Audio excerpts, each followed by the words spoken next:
I'm Edie, Nike store athlete and fitness fanatic. Hello everyone. What's the music there? Some music on the chat? Okay, it's me on my phone. I do apologise.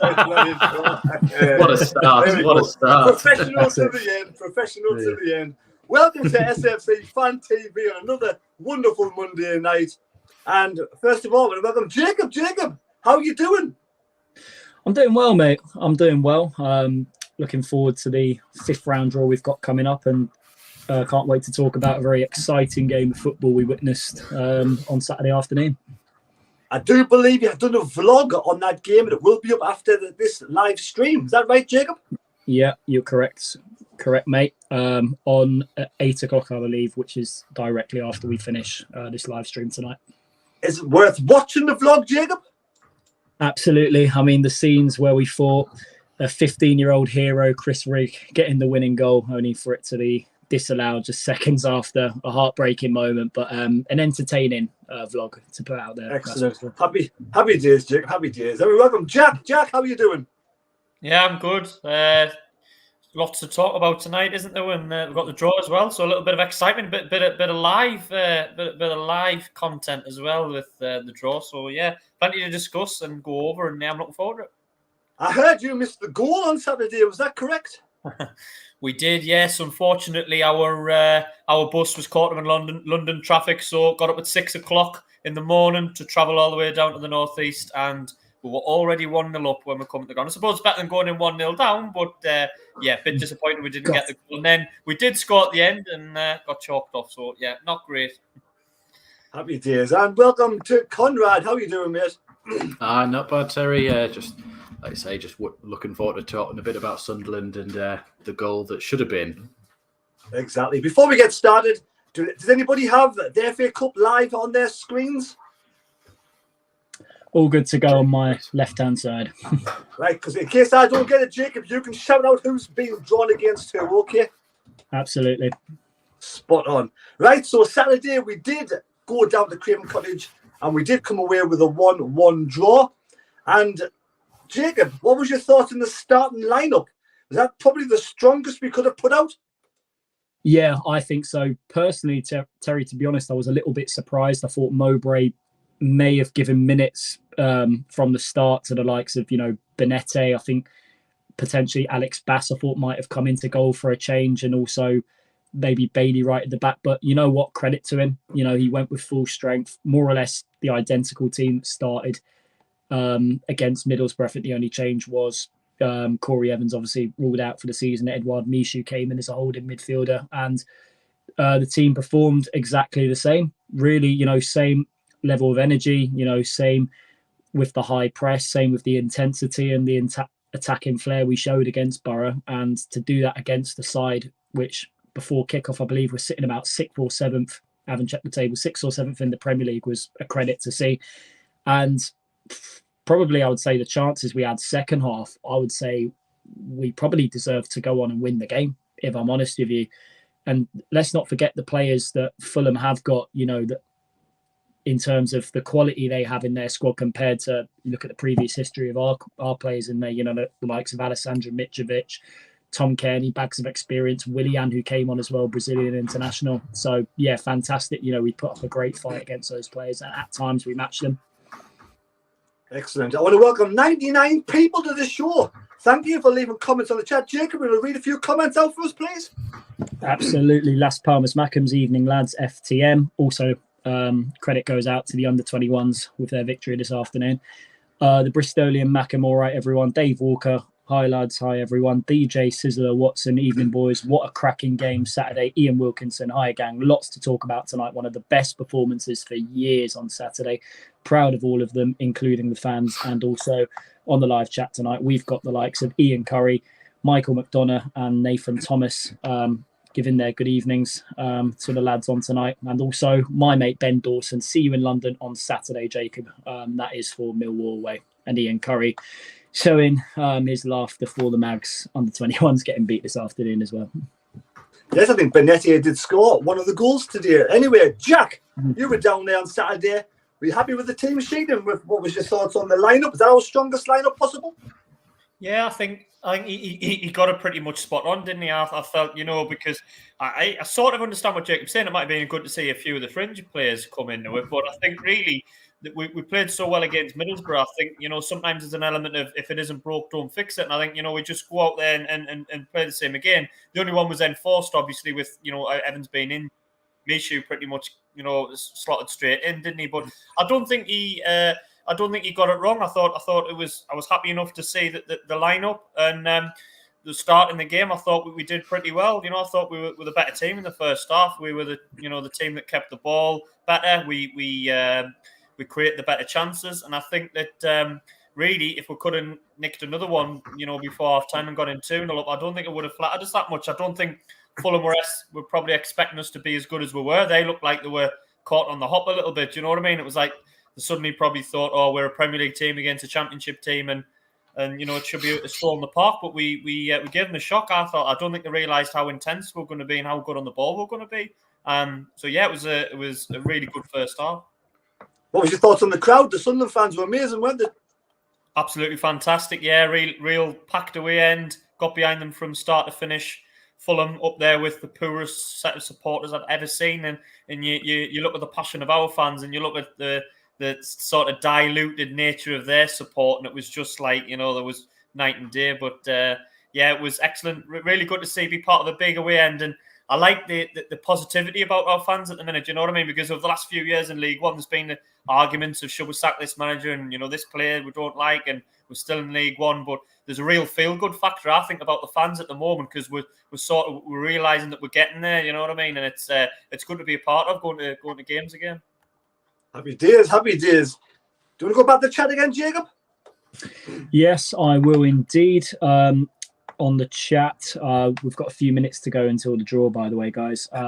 Charlie McKeever, good evening. Let's hope we win another Prem team in the next round. Denny McDonough, why is it drawing on a Monday night? I used to love listening to it on the radio in the playground on a Monday afternoon, probably back in your day, Terry. Ian Curry, I won't read out, unfortunately, what that comment is there. I think it includes a swear word for the full lyric of the song.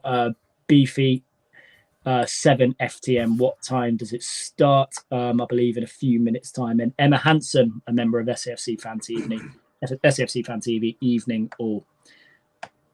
And also welcome to the chat, Nathan Thomas, Anthony, Gary Talbot, David Wilson, Peter and Patrick Wilson, Charlie McKeever.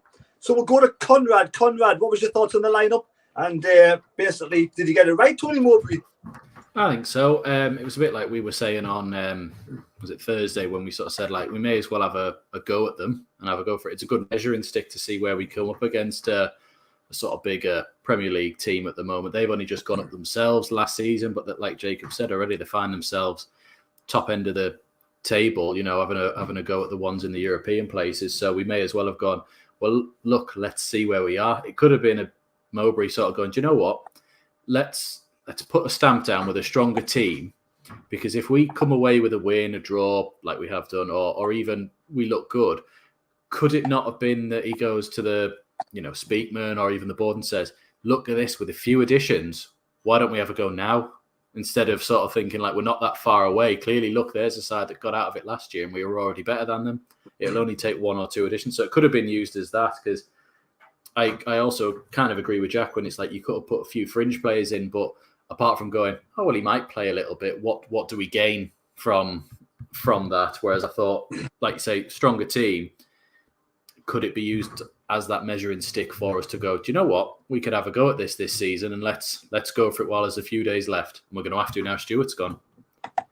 Were you disappointed we weren't more than 1 up at half-time, Conrad? Yeah, I think we probably should have had a second. Even throughout the second half, it was like, it just felt like the second's coming. It's coming. It's going to happen any moment. And then not the typical Sunderland, because this side are anything but typical Sunderland. The 1-1 comes and you think, oh no, we're going to fall back on ourselves. Just hold on, or maybe they'll nick another one. But we didn't. We were the ones pressing on for a winner. There was that moment in about the 88th, 89th minute where it was just a string of Sunderland tackles, one after another, ball bounced back to Fulham. And you could hear the Sunderland fans just coming through on the TV, just roaring every single time we nicked the ball back off them. And you were just like, God, look at this. This is amazing. Like, we're just putting tackles in on the halfway line, and like, we're just so behind the team, and the drive forward, and you could just hear the roar of them. And I don't think I heard Fulham all game. Not saying the fans are bad, but it was just, you could hear the difference in how much we wanted it and believed in our team compared to them. Jacob? Going off what Conrad said there was a moment, I think, with about 3 or 4 minutes left where Benete and Rigg were on the pitch, and I think it was right on the halfway line. Both of them were jumping into challenges, and no word of a lie, that was celebrated more than Clark's goal. Honestly, the fans absolutely loved that, and I think we got a counter-attack from it, and I think it might have been the moment where the ball got put into the box, it fell to Dan Neil on the edge and he couldn't hit the target, but I think it may have been in the build-up to that. Correct me if I'm wrong in the comments, but section below. Could have been the one that, did Ekwar put one wide just a few moments from the end as well, had like a free shot from like the left side. Jack, the first half, how good was that first half performance? And did we were the better side. We looked at the Premier League side, did it look like a Championship side? How come we were that good in the first half? How come we were that much better than Fulham? I think it was partly they probably took us by surprise a little. We took them by surprise a little bit. I don't think they were probably expecting us to be as good as we were. I think we came, flying out the traps, and I think even in the mentality, they might not admit it, but even the mentality of the Fulham players is probably, well, we play Premier League regularly week in, week out. This is a sort of, top 8 mid-table Championship club, we're slightly higher than top 8, top mid-table, and they probably just thought, well, we'll come and we'll dominate possession, we'll play the game at our own tempo, control the game, and win the match. And we just didn't let them do that. We didn't let them settle on the ball. We were flying into them, and then when we got it, we were moving it quicker as them, if not quicker. We were putting the ball down as we do in the Championship, but. Even when they tried to stop us, they weren't really getting to us. I mean, there were several passages of play whereby they weren't getting close to us at all. We created plenty of chances. Just a bit disappointing we didn't get the second goal, because I think if we do get the second goal, there's no doubt about it, we're going to win the game. But they had the spell in the second half when they got their goal. It's just a shame. That was the only thing was missing really from the first sort of hour, was the fact that we were only 1-0 up, because we were much the better team. Thanks, right. Yes. Back to the chat again there, Jacob. Patrick, best away draw live I've been to. The atmosphere in the away end was breathtaking. Anon has put, we are ball number 15 in tonight's draw. Thank you for confirming that. Ian Wilkinson, Mishu has a younger brother and is even better than him. Etienne Mishu, also at PSG. Nathan Thomas, Sunderland were fabulous on Saturday. Well done to our goalkeeper. What a great save against Fulham. What is your thoughts? I'm presuming that's the stop he made from Willian with a few minutes left. And DJ says, "The Watson." I love this comment. Even Hugh Grant thought Sunderland were the better side. To be honest, mate, it was just love, actually, if I'm brutally honest. Very good. Anyway, Jacob, the first half, what do you put it down to? And what's your thoughts on Mishoot in the middle there with Dan Neil? To be honest, mate, I think he's a good holding midfield partner for Dan Neil. I think we did try it with Abdullah Bar earlier on the season, but I don't think it works quite as well as Mishu and Neil, purely because I think Mishu and Neil like to pass the ball about amongst each other, and they've got, good awareness of, what they're going to do next when they receive the ball. I think with Abdullah Bar, it's no nonsense a little bit. He gets stuck in a little bit more, where I think with Mishu and Neil, they are able to start the attacks a lot better when they're in that holding role. I think they're a good partnership to have in front of the back four. If we beat Fulham in the replay, who do you want out drawn out now in the FA Cup? I've been thinking about this today, purely for the fitting tribute, because it's the 50th anniversary year, either Leeds or home or away. I thought it would be a good draw. Jack? The easiest team at home, what would that probably be? Wrexham, if they get through the replay. Wrexham at home. I mean, it depends what you want. Are you wanting to win the game, or are you wanting like the best spectacle as a fan? Because I'd quite like Leeds away. We've not played Leeds for a few years. I wouldn't mind going down to Leeds or somewhere like that. But if you wasn't thinking to progress forward, you look for the easiest possible game, don't you? So yeah, I think if we do beat Fulham, I'd love to get Wrexham at home. Conrad, your choice before the balls drop. Man City at home. But this was before Stuart was injured. I wanted the best striker in the world versus Haaland. That would have Danny been Barton good. Man has him in City, his back good, pocket. good shout. Who's doing the draw, Jacob? Who's doing the draw tonight? We've got fellow One Show presenter Jermaine Genius, and he is alongside. It's just showing a highlights reel at the moment. Alex Scott, I think it's Alex Scott. Yeah. There we go. Right. So when the balls started, when the balls are dropped, you all let me know who's further ahead than the others, because at this moment in time, I'm watching the Arsenal women. It's just gone back to the studio now. It's gone back to the studio. You're ahead of me, I believe, just by a second or two. All right. Jack, what was your thoughts on the midfield on Saturday? Quickly, before Mishoot and Dan Neil. Excellent, really dovetailed well. Got on the ball, but what I noticed, Dan Neil was putting tackles in as well, which I think he's got better at this season. You know, we think of Dan Neil as a technical player, but he's doing the defensive, the ugly side of the game as well. Now he's starting to put tackles in it and graft and protect the back four as well as moving forward. Misha was excellent as always. Played some really good passes, forward thinking along the way, and that could be, I mean, we might have stumbled on a partnership there. I mean, you know, you do like a more defensive-minded player, but the way they played was excellent. And I think we'll shut up because the draw's coming on. Right. There's been no draw here, is it? Though the balls have the balls dropped yet? They're still I haven't talking. emptied the bag just yet. They're waiting for the Rod Stewart to come in and do that. So quickly, Jack, if that midfield partnership, would you not buy somebody to replace Evans to go to sort of put into the midfield? Yes, I personally would. I think we played well in that game, but I think I personally would get somebody in, an experienced centre midfielder. Don't know who, but yeah, that would be what I would look at. Somebody who's been there, done that. We're missing a bit of experience in the team as well, not just in midfield all over. So yeah, I would look to get somebody. You, Jacob, what would you do? To be honest, you know, I would put a lot of faith in a lot of the young lads right now, but I do understand Jack's, you know, comment about lacking experience in the side. But then again, because I'm not sure whether there's an opportunity of him to leave on deadline day when he's back from injury, you know, to have someone like Alex Pritchard and also Bailey Wright, another experienced man in the dressing room, will be obviously a big help to some of the younger players there. So I think we're okay in that particular department, but I think the players that we will see come in, obviously it looks like the centre-back Anderson's done from Everton and a striker, maybe two as well, but one will be Ellis Simpson. Anyway, the draw's coming on now. I'll just read the numbers out for you. Tottenham number one. James is about to drop the balls, isn't he? Yeah. Wrexham, Sheffield United 3, Ipswich, Burnley 4, Man United 5, Luton, Grimsby 6, Derby, West Ham 7, Stoke 8, Blackburn, Birmingham 9, Leicester City 10, Sheffield Wednesday or Fleetwood 11, Manchester City 12, Bristol City 13, Brighton Hove Albion 14, Fulham or Sunderland number 15 and 16 Leeds. And here we go. Alex Scott is drawing out the first ball. Southampton. When the Saints go marching in, I'm ahead, like I'm 4 draws in here, like, so I don't know if you want us to spoil it or not. Yeah, go on, Jack. You read them out, Jack. We haven't been drawn yet. So Southampton versus Luton or Grimsby. We're at home, so if we win, we've got a home tie. Finally, and it's against Leeds United. Leeds United. Oh, wow. I told you. Okay. This is a fix. This is never random. 50th year. This is an absolute square ball. Leeds United. Here we go for history. If we get through the replay, Leeds at home. I'd love that. Love it. Yeah, the rest of the draws just been announced as it could be Man City, Man United. Could be on here. Like, there's only 4 balls left, and 2 of them are Man City and Man United.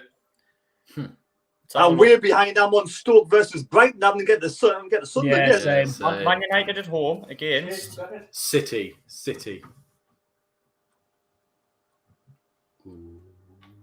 Tottenham.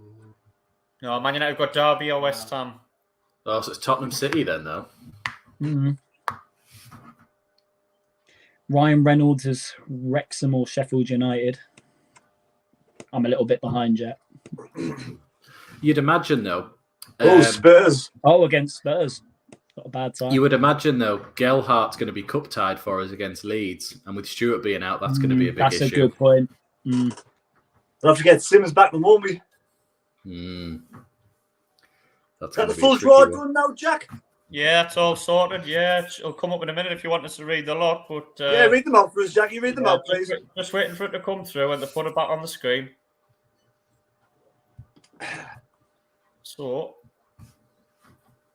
Southampton versus Luton or Grimsby, Leicester against Blackburn or Birmingham, Stoke versus Brighton, Wrexham or Sheffield United against Spurs, Fulham or Sunderland, obviously against Leeds, Bristol City versus Man City, Man United versus Derby or West Ham, and the last one's Ipswich or Burnley against Sheffield or Fleetwood.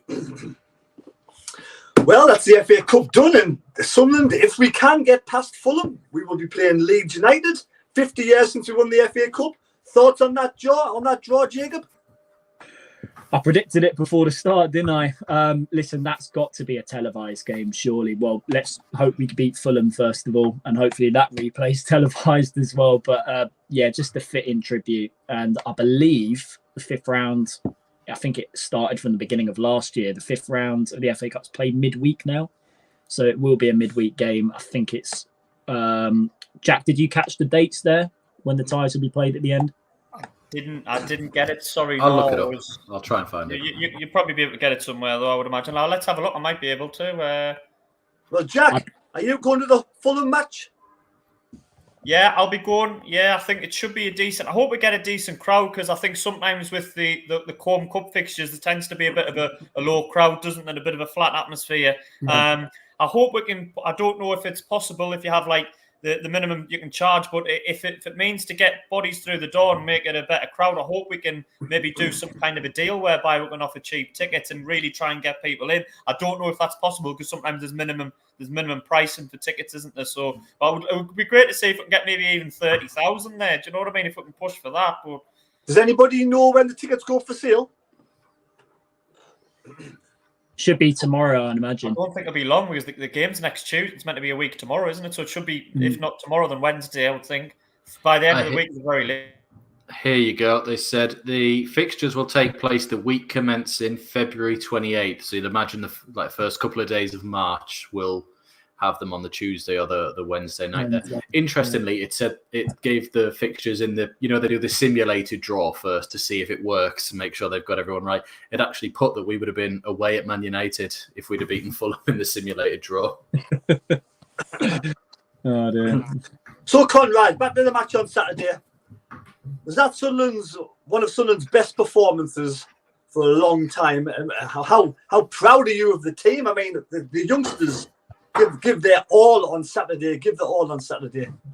Yeah, it's got to be up there as one of the best. It was a bit like I alluded to earlier on. The last 5-10 minutes, the fans were just roaring them everything they were doing, winning the ball, throwing corners or anything, just driving them on.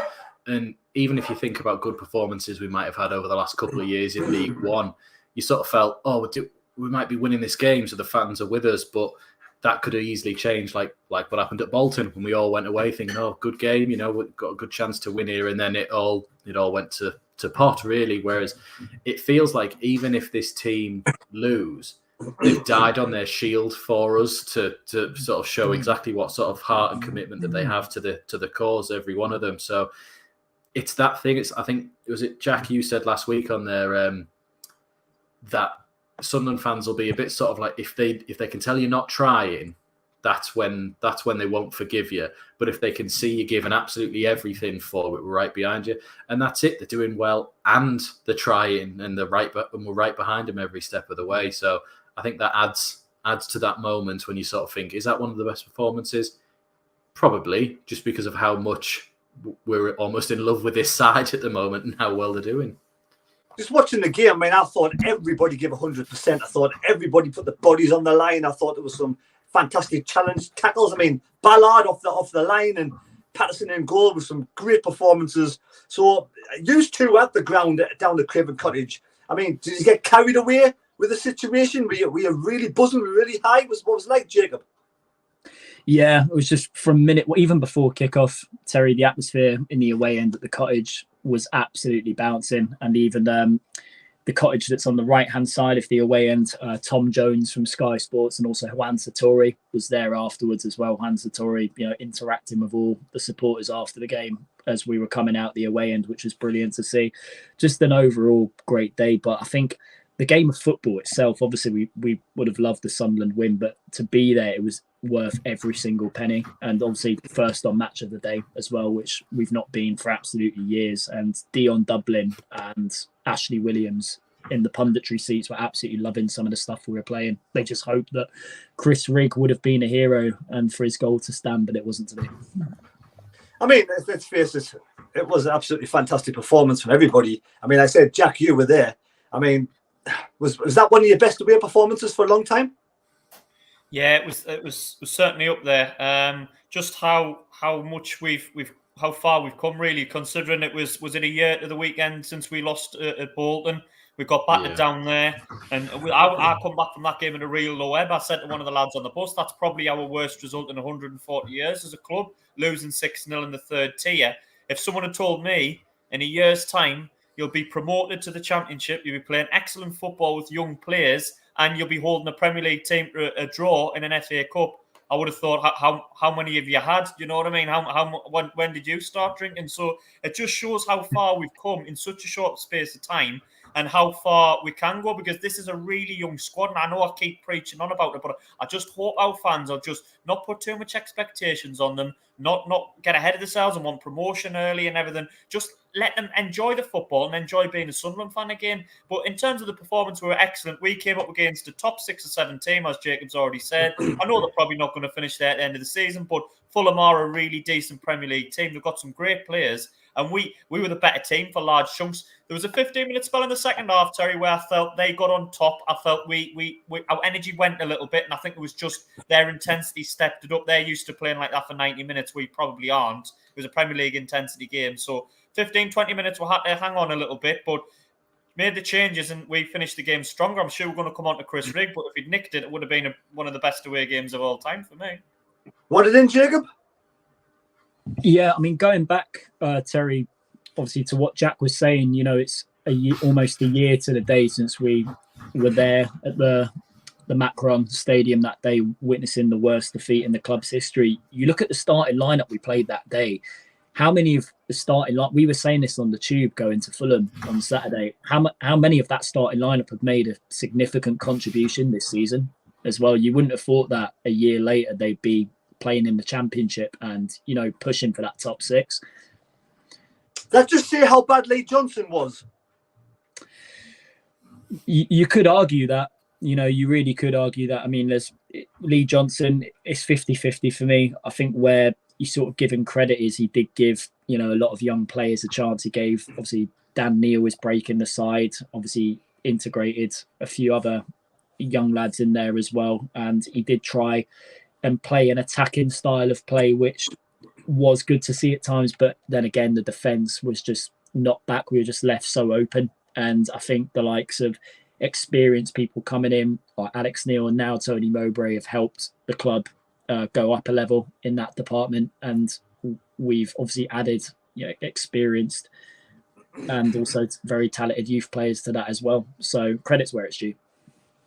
Right, if you are in fact enjoying the live stream, we have 57 likes on the channel. We've got 134 people. Can we have 100 thumbs up, please, if you're enjoying it? Takes a second. We much appreciate it. And also, if you're new to the channel, please subscribe to the channel. Please subscribe to the channel. Do you want to go back to the chat again for a minute, please, Jacob? Yes, we'll do.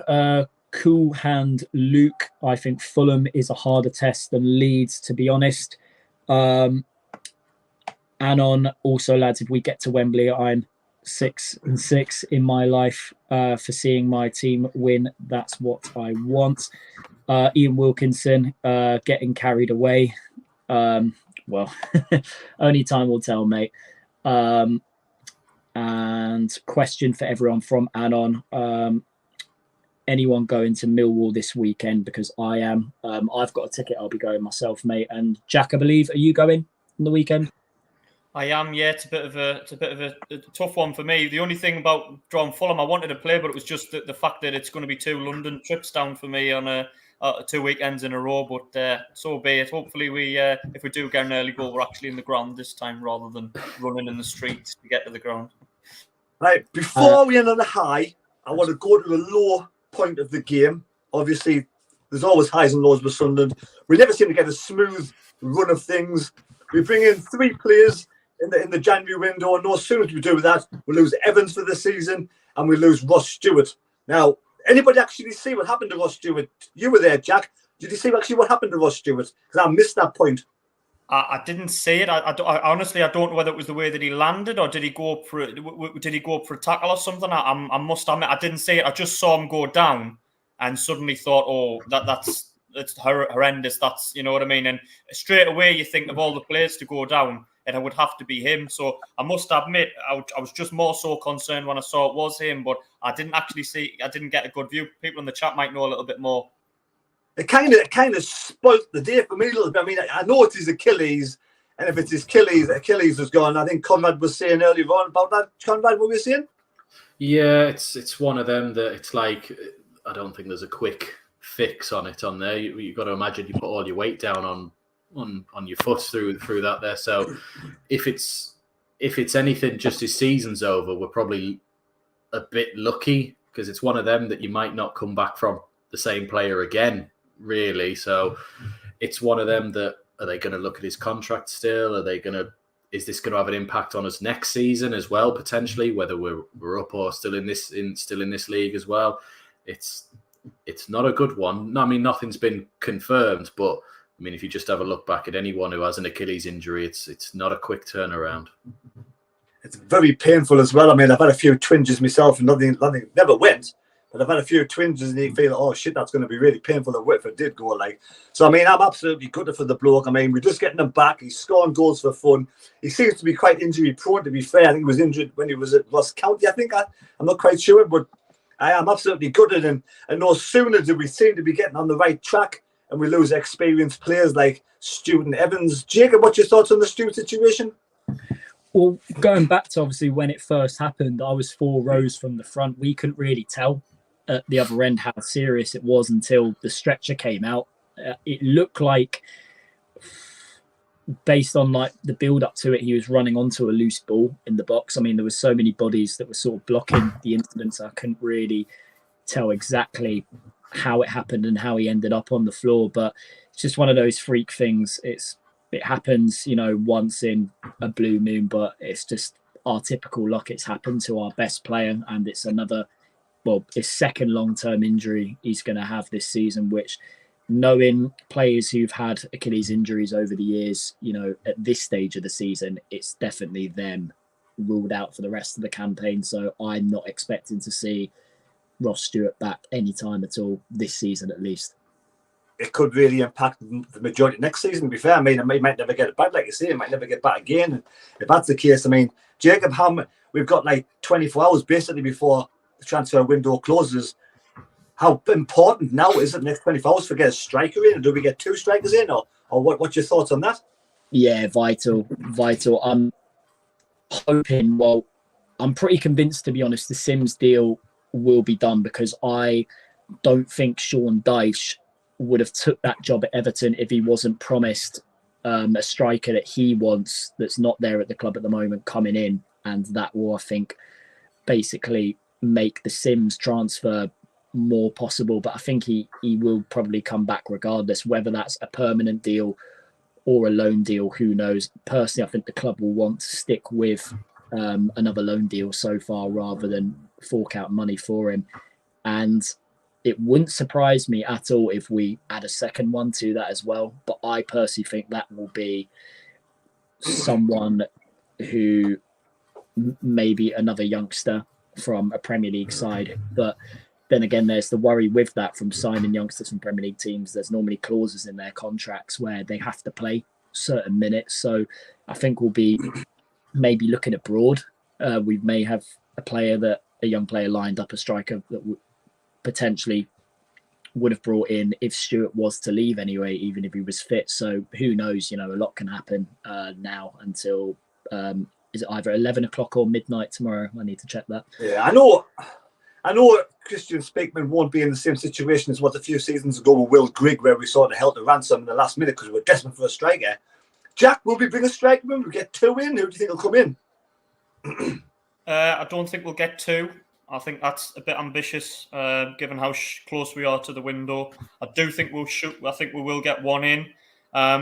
Sims might be a great shout if he fancies it, and Sean Dyche doesn't see him as part of his plans. Obviously, say 3 or 4 weeks ago, he knows it straight away. It's hard to judge because at this time you can't really pick and choose. You have to just really go on who's available, who might do your job. There's a lad mentioned on, I know it's a Sunderland website, the SMB, but Arsenal loanee, 20-year-old Arsenal, Nathan Butler Oyedeji. I don't know anything about him. First time I've ever heard of him, but he's been mentioned. You like to think if he's at Arsenal, the excellent track record of bringing through youngsters, so you might be looking at somebody like him to come in. Again, he's a youngster, but we know that's the route that they're going down. So I don't know, but we definitely need somebody. I mean, Guy Hart, he hasn't played a game for the club yet, so I wouldn't want to be pinning all of our hopes on him to get the goals between now and the end of the season. So we definitely need somebody in, and I think we need to show a little bit of desire, shall we say, in the transfer market as well. So I think really going out and trying to improve rather than just thinking of the future. Maybe even somebody ready for now, even if it is a young player. Do you know what I mean? Really focusing on somebody and trying. But it's who's available, isn't it? Would you take Clark Harris? Nah, probably not. Yeah, I mean, it's a hard one because this late in the window, you'd be inclined to say, well, take anybody, but I don't know. He's chance to be quite a high fee, I'd imagine. Conrad, what's your thoughts on the Stewart situation? And think we're getting a couple of strikers in, or just the one? Will it be Sims, do you think? It was just one of those typical things that if anyone was going to go off injured for a long time, it was going to be Stewart. I think we'd even alluded to last week saying the only danger with playing a strong side against Fulham is if somebody goes down, and no, we all 15 minutes in, it happened, you know. I think Sims is one that we already have an existing deal with, and he can't play for anybody else but us this season. So you'd like to think, I don't know, it's different when a new manager comes in. The first thing he wants to do is look at his whole squad. It's a time when players who necessarily weren't playing, look at McGeady under Johnson as a loose example, was frozen out by one. Nah, he's not for me, and puts him straight back in the team the next week. So he might see something in him that goes, do you know what? We could play Calvert-Lewin straight up the top and play Sims off of him. Sims was playing off Stewart earlier on in the season. He got himself, 7 goals, something like that. So he might think, let's give it a go, see how that goes on, because Everton aren't blessed with lots of forward options either. And arguably, their position is worse than our position of needing a striker. They need to want to stay up, whereas we need one to sort of just push what was already a good season, if you know what I mean, spell it out a bit. I think we'll go back in for Sims, but I don't think we'll go for 2. I think it'll probably be Sims and Gelhardt.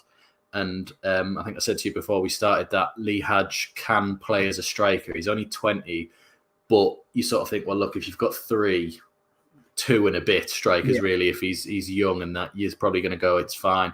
We managed for like 10 games this season without a striker at all, and we didn't exactly look bad in that spell either. So I think we'll probably go Sims and we'll call it a day and see how we do.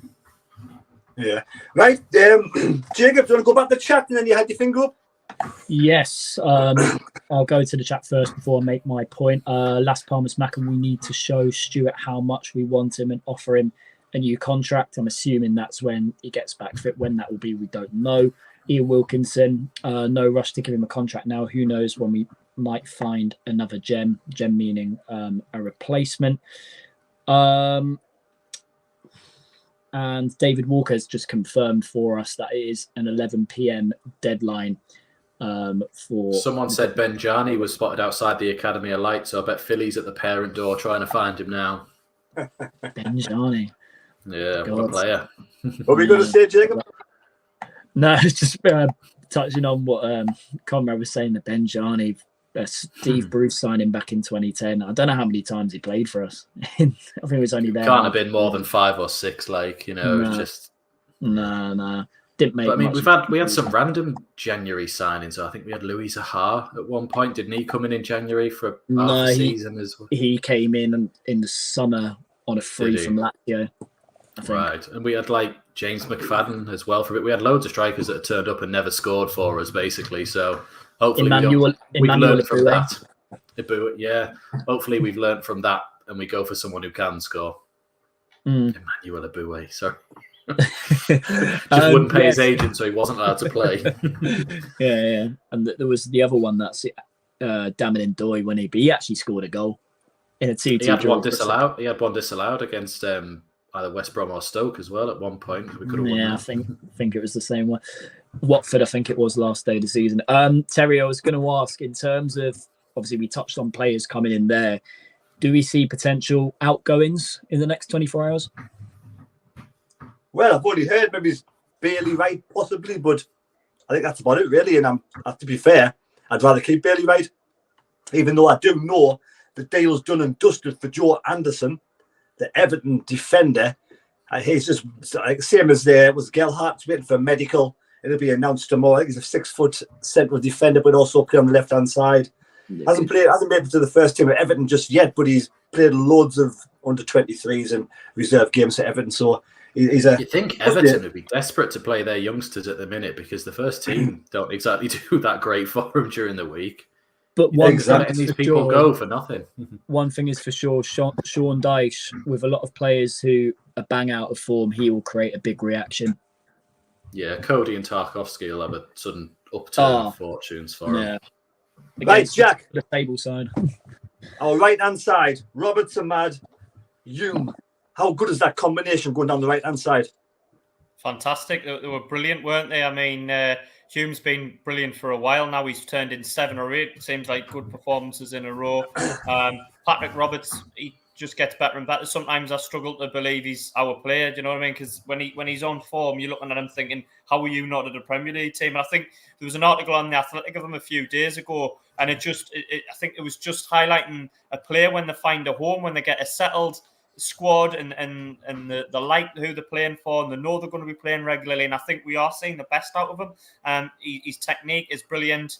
And he seems to be gaining in confidence. He's contributing with assists and goals. And obviously we all know about Ahmad. We all love Ahmad already. But yeah, it was fantastic. And a lot of the play came from that side. So we were excellent down that side. And it shouldn't be. I mean, when you're looking at it now, I mean, there's not many championship defences will want to come up against that, will there, with all three of them? Definitely. Jacob, thoughts on that little trio? Sorry, Terry, tuned out a bit there. I'm trying to do. Yeah, just their thoughts on the trio, Roberts and Mad. I mean, Trey Hume's come on so much this season. Last few games, he looks tremendous. Oh yeah, Try Hume. With Try Hume, to be honest, you know, even when Sirkin's fit, the way how Hume is playing, you don't see Sirkin getting back into the side anytime soon. At least it'll probably have to be like a knock that Hume picks up in a game, which obviously we don't want to wish injuries on players, but that's the only way I can see Sirkin getting back into this team at the moment. I think the good thing about Sirkin, though, he can play as a third choice centre-back if we go to a free. That's the main positive you get from him. But Try Hume, right now, he's our first choice left-back, and he had a very, very good game on Saturday against Fulham. And also, Ahmad Diallo, his link-up play with Roberts, at times it's just breathtaking to watch them two in terms of a partnership. If they're in a free up top or even just playing behind the striker, they just know each other's game inside out, and they're willing to just feed off each other. And it's to do with some likes to take too much risks at times. I think out of the two, I'd say Roberts in particular moments likes to hang on to the ball for a little bit longer. But then again, you have belief that these players can take risks, and they were unlucky not to get on the score sheet on Saturday. I just think there's a great partnership of I think Roberts and Ahmad, and then Try Hume on the right hand side. They all fit really well together. They seem to sort of have an understanding of each other. Yes, Conrad? It's with Roberts and Ahmad, it's really clever because most of the time you have some sort of like clever creative player on that side, a bit like when we had Adam Johnson before he went awry, shall we say. And everyone used to just double up on him, stop the ball. When he's got the ball, you stop him playing and you'd stop the team getting forward. They can't afford to double up on both of them. It's really quite a clever sort of play from both of them, that even if Roberts pulls a player towards him, Ahmad's got the spacing behind, same with him. And then you've got Try Hume, who's also then going, do you know what, I'll just sit a bit further back from you, give you the option of keeping the ball so you don't lose it going forward. Gooch, when he plays as well, he's pushing on around them as well. So then you're actually saying you've almost got three of them cutting around that right-hand side. It's actually just really clever to sort of think, you can't lock us down on this side, because of how much we're sort of putting through it almost. It was a bit like what Jacob said about Sirkin as well. Jack Clark tends to play better when Sirkin's there because he's got that option of somebody else on the overlap or somebody who he can sort of pass the ball back to. He sometimes at the minute you sort of think he's taking people on. Is he too cocky, or has he just got like, I haven't got anyone here just to lay it off, click a little pass in or something like that there. It's actually just really clever play to not let us get isolated on the wings and then lose the ball. Yeah, so Jack, on about Jack Clark and Alessi on the left-hand side, what was your thoughts on their performances? I mean, you missed the goal, but I'm sure you've seen it since. It was really sort of high press. That I love the high press. We had loads of energy.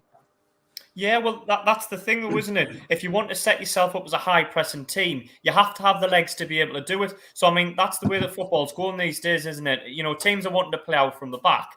Now, a lot of teams do it. It's easier to say the teams that don't do it nowadays. So, if the team's wanting to play out from the back, how do you counteract that? You press them high up, but you have to have the legs to do it consistently. And I think now we've got a team whereby you've got the likes of the players that Conrad's listed there.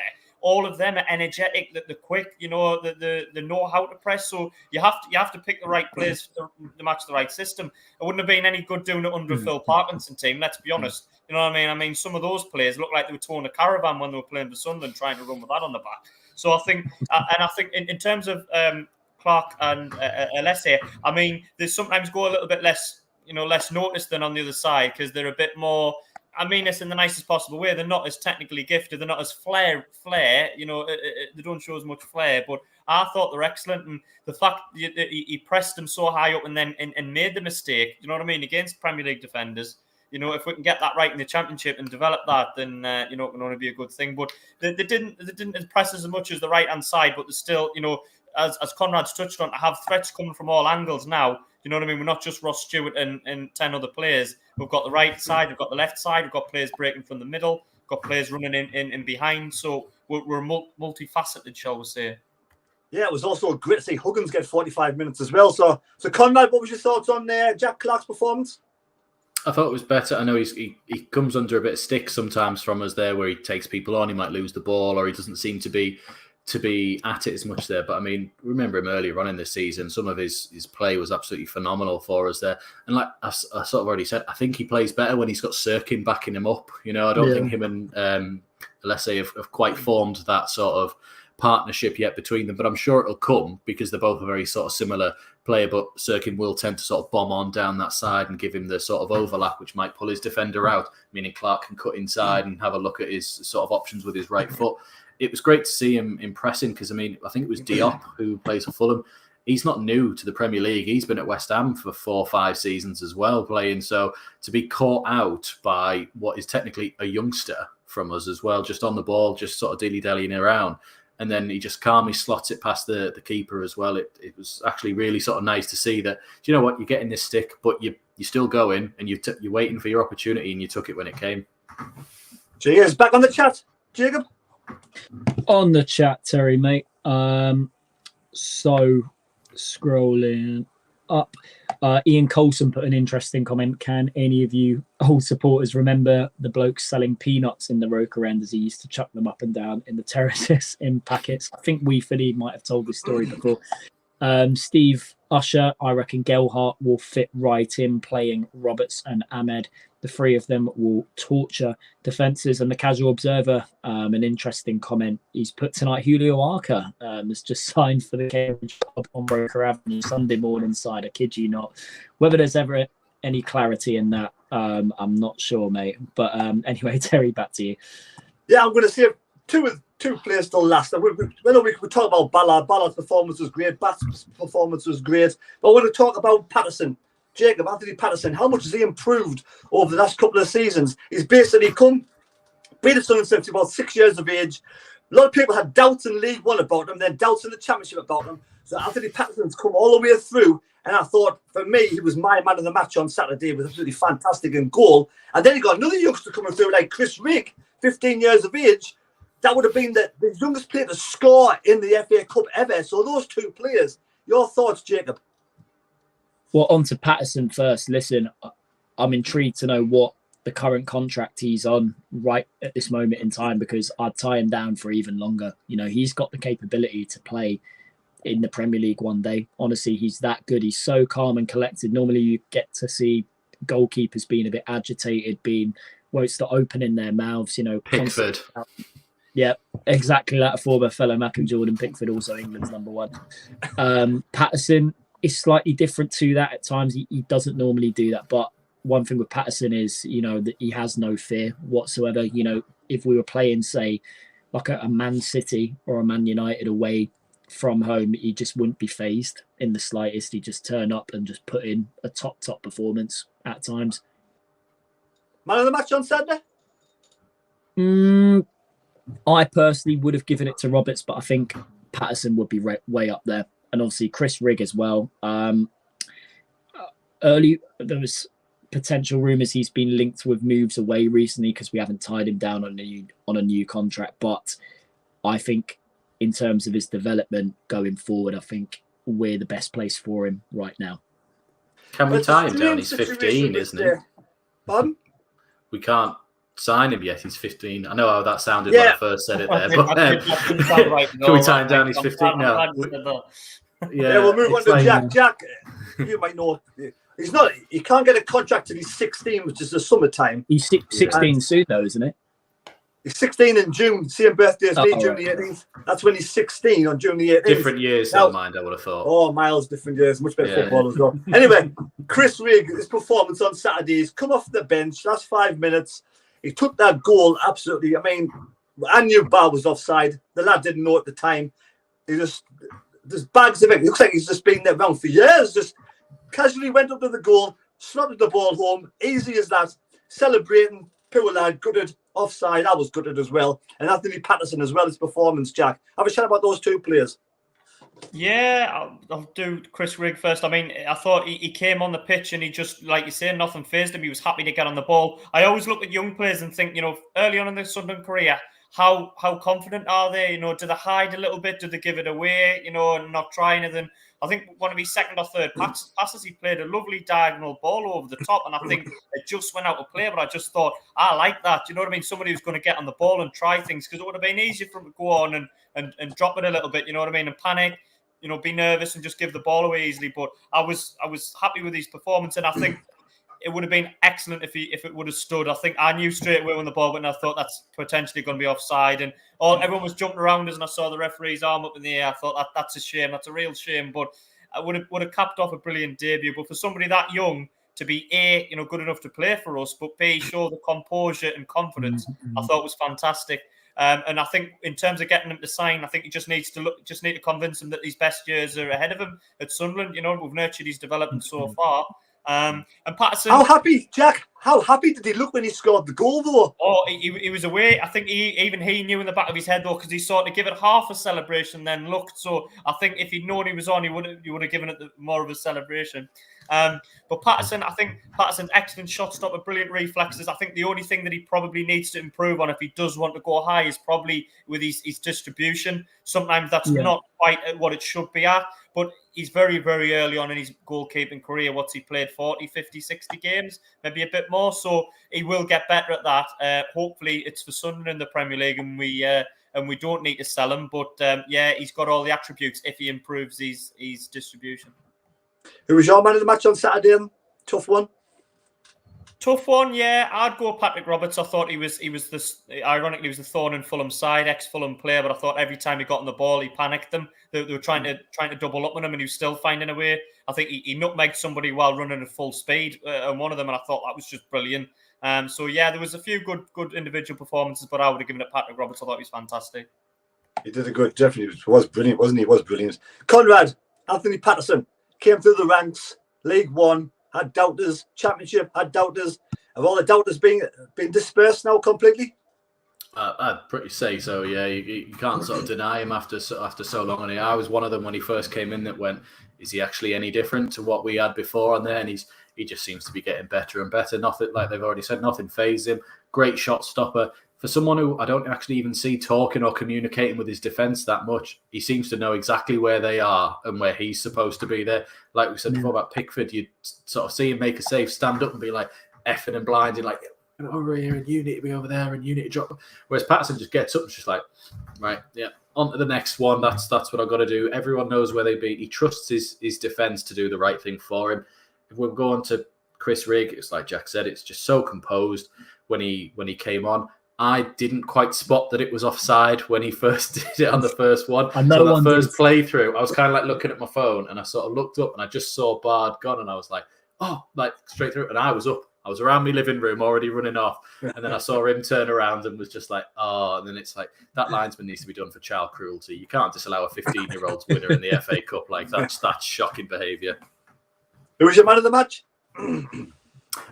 I want to say Patterson, but it makes it sound like that we were under the cosh for the whole game if you pick a goalkeeper, which we really weren't. So I want to pick him because he did have a great performance and he was just so calm and just it set us up from the back to be like, we know we've got him in goal. We know the defence are there as well. It's just adding that layers of confidence in your team, and I think it started with him. Jacob, you had your finger up? I would say a key moment in the game where Patterson was so calm and composed. It was in the first half. It was right in front of where we sat. I think there was a Fulham man left on his own in the box. He went for a volley. It ricocheted off Ballard. And then was it Patterson? I don't know how he reacted so quickly to like gather the ball straight after, but it was a great clearance from Ballard as well. Like the two of them in terms of the organisation to get that ball, was it cleared? And obviously, was that the clearance off the line where it hit Ballard and then pinged off of Patterson? Yeah. I thought that was just going to ricochet off Ballard and go in, but Patterson just so calm and composed. Are we going to beat Fulham at home, Jack?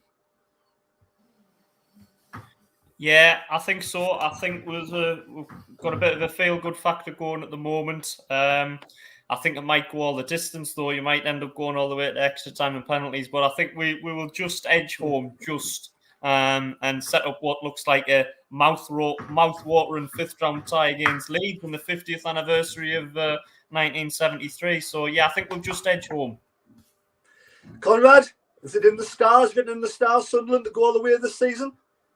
Yeah, it has to. No, I think we'll do well. It's difficult now. I said beforehand when we were talking that like the draw kind of depends on what type of team Mowbray's going to put out. So like if we were going to be like you've got Man City away or someone like that, you might think, well, we'll just see how we go against Fulham. But if he was like, we got Grimsby, right, let's go for it because we want to be through to that one to get on.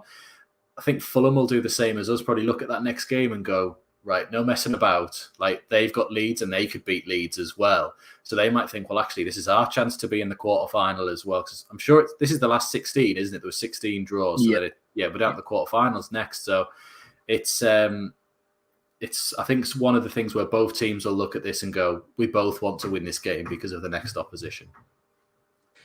Jacob, you want to go back to the chat one more time? Yes, I will. Steve Usher, just going back to that moment with Pato and Ballard in the game. Pato knew now about it after Ballard blocked it. It just bounced off him, thankfully. The casual observer, Velcro for Gooch should get anywhere near the right back position with the way Hume is playing. A little bit harsh, but obviously the way how Hume's playing right now, it's hard to disagree. Last Palmer's Mackham, good article about Rigg.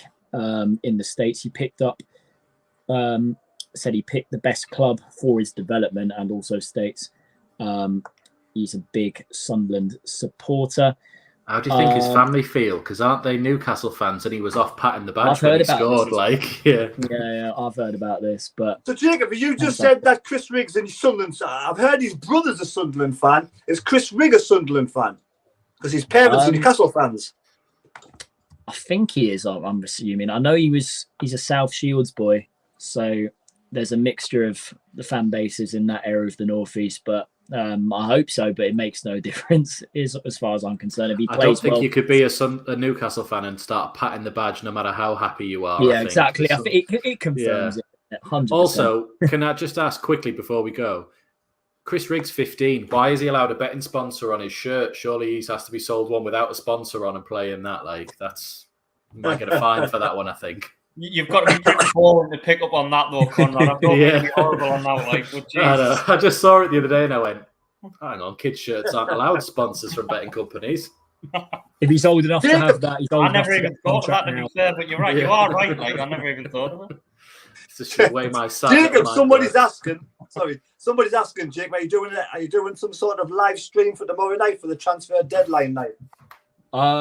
Not so sure yet. We'd have to have a few Watch the space afterwards, but we'll let you know as soon as we get any I information. think we're seeing how it goes, and if there's any rumours of someone coming in, we'll see how it goes, and we might just do an impromptu one. I think was how we sort of set up would go, and it depends if Philly's got enough petrol to get down to the Academy of Light, and they'll have like 100 Just run security down guards there. on this time and be like, no, not tonight, mate.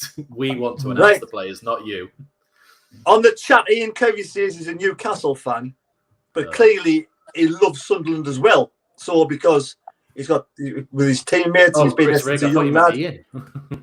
Ian Curry on the chat says he's told us before he's a Newcastle fan, but clearly he loves Sunderland as well. I mean, at the end of the day, he's a North East lad. He's playing for one side, and he supports. He might support both teams. There you go. Anyway, Jack, thanks for being on again. Do you want to say goodbye to everybody? Yeah, see you later, lads and lasses, and keep supporting Sunderland. And you never know, it might just be another trip to Wembley. 50 years, who knows? Conrad. See you later on. It might be 2 trips to Wembley if we do well in the league as well. So you never know. It could be our year. But I'll let Jacob sign off with the proper catchphrase. Go on then, Jacob. Keep the faith. Thank you, everybody, for being on the chat. Thank you for all your comments. Don't forget to give us a thumbs up and smash 100 likes before you finish this show, which is going to be right now with it, Conrad. Bye. SAFC have teamed up with our sponsors, One Football.